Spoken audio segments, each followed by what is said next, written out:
Bonjour à tous et bienvenue, vous regardez 6 minutes chrono, le rendez-vous quotidien de la rédaction de Lyon Capitale. Et aujourd'hui on accueille Sandrine Renel, bonjour. Bonjour. Alors vous êtes adjointe aux solidarités à la ville de Lyon, adjointe socialiste. On voulait évoquer avec vous les conséquences finalement de ce qu'on appelle le mois de mars, mars rouge, de cette inflation et des conséquences qu'elle peut avoir notamment sur les populations les plus fragiles, les plus paupérisées. Vous, qu'est-ce que vous avez comme retour de terrain justement des personnes qui sont soit à la bascule de la grande pauvreté, soit dans la grande pauvreté, puisqu'on entend parler de chiffres délirants pour les collectes alimentaires. Alors effectivement, on le ressent notamment au CCS, au Centre communal d'action sociale, et puis dans d'autres territoires bien évidemment. Mais c'est vrai que déjà depuis le mois de janvier, on a vu que le panier moyen avait augmenté. On a une augmentation quand même de plus de 12% sur les prix des produits à l'épicerie sociale et solidaire du CCS de la ville.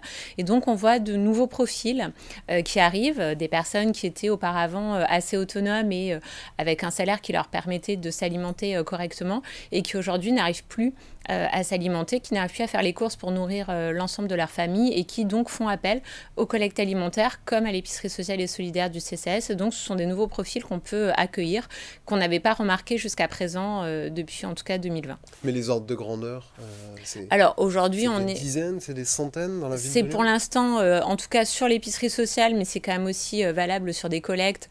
On est entre 10 et 15, 20 ménages supplémentaires au CCS, mais en un trimestre, puisqu'on n'a pas fini le mois de mars. Donc Mais par rapport à d'habitude, c'est des augmentations. par rapport à d'habitude, c'est des augmentations d'environ 15 à 20% du public qu'on peut accueillir par mois. Donc ce sont vraiment, voilà, du coup, une inflation qui a des conséquences assez importantes sur les ménages les plus précaires, qui sont à la bascule et qui font appel, pour la première fois en tout cas, au CCAS ou à des collectes alimentaires. Et après, les retours que vous avez des associations type les Restos du Cœur, ils sont aussi sur ces 15-20% Alors, de hausse? selon les partenaires, il y a des hausses qui sont beaucoup plus importantes. Ça dépendra aussi, il y a les collectes étudiantes qui, elles aussi, ont pris beaucoup d'ampleur. Donc, on a collectivement, en tout cas, constaté ce phénomène. On l'a constaté aussi dans d'autres villes, via le réseau national des CCS, via l'UNCAS, où d'ailleurs une étude et un baromètre a été demandé pour pouvoir mesurer quel était l'impact de l'inflation sur les ménages les plus précaires. Et donc, par rapport à ça, on peut voir que dans l'ensemble des villes, qu'elles soient grandes ou petites par ailleurs, on a des demandes complémentaires qui arrivent de publics qui n'étaient pas connus jusqu'à présent. Et justement, pour faire face à ces personnes qui n'étaient pas entre guillemets, dans vos radars, qu'est-ce que la ville de Lyon peut faire en tant que municipalité justement pour les accompagner, pour accompagner tous ces nouveaux finalement, j'ai envie de dire, ces nouveaux pauvres? Alors, il y a deux axes qui sont notamment la création de nouveaux dispositifs qui seront issus des études qu'on a pu réaliser sur le non-recours au droit et donc sur le baromètre qui avait été réalisé l'année dernière avec la mise en place d'un bouclier social qui va permettre de garantir l'accès aux droits fondamentaux. Donc, on a déjà ouvert l'année dernière, donc début 2022, une épicerie sociale qui va devenir solidaire, donc qui sera accessible à tout un chacun après une adhésion d'ici le mois prochain. On a aussi l'ouverture de la laverie solidaire qui va permettre à des personnes, donc de manière inconditionnelle, de pouvoir aller laver leur linge, de pouvoir profiter de services comme la coiffure ou de socio-esthéticiennes. Donc la ville de Lyon développe un certain nombre de dispositifs ouverts à tous, qui va leur permettre de faire aussi des économies, parce qu'on parle beaucoup de l'inflation et notamment de l'inflation alimentaire sur les produits de première nécessité, mais il y a aussi la question de l'énergie. On n'a pas encore de mesures ni d'impact trop fort sur la hausse du prix de l'énergie pour les particuliers. Mais par contre, on sait que ça devrait arriver entre mars et juin de cette année. On a déjà des premiers ménages qui viennent en nous disant qu'ils sont très inquiets sur comment ils vont arriver à payer leur facture d'électricité.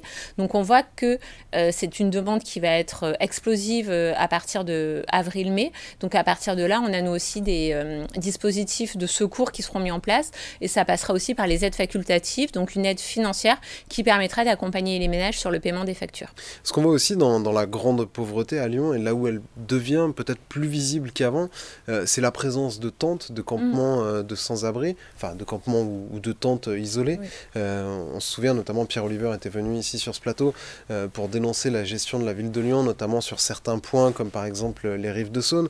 Comment vous justifiez finalement de dire on accepte de visibiliser cette grande pauvreté? Alors, il y a effectivement de plus en plus de campements qui peuvent s'installer, qui le sont de manière aussi quand même assez temporaire, hein, puisque Pierre Oliver, pour ne pas le citer, a aussi toujours tendance à ramener la question du sans-abrisme aux voûtes de PRH et sous la gare. Aujourd'hui, il n'y a plus de campements sous ces voûtes et du coup, les personnes ont pu être prises en charge et relogées. Ça ne veut pas dire que d'ici la semaine prochaine, d'autres familles ou d'autres personnes ne vont pas s'installer, puisqu'on est une terre quand même de passage et qu'il y a des personnes qui arrivent sur notre territoire, qui ne sont pas prises en charge aujourd'hui par les services de l'État, si elles sont demandeurs d'asile ou si elles sont dans des situations de vulnérabilité, et donc elles s'installent sur le territoire. Nous l'avons dit dès le début du mandat, la ville de Lyon souhaite respecter le droit et les devoirs des personnes sans abri, et donc notamment la charte de la déclaration de la Fondation Abbé Pierre. Donc à partir de là, on n'empêche pas les personnes de s'installer. Par contre, on les accompagne et on va les voir pour essayer de trouver avec elles des solutions, mais la plupart du temps, les solutions relèvent quand même des services de l'État, et donc à partir de là, nous sommes aussi des fois en difficulté pour trouver des solutions d'hébergement.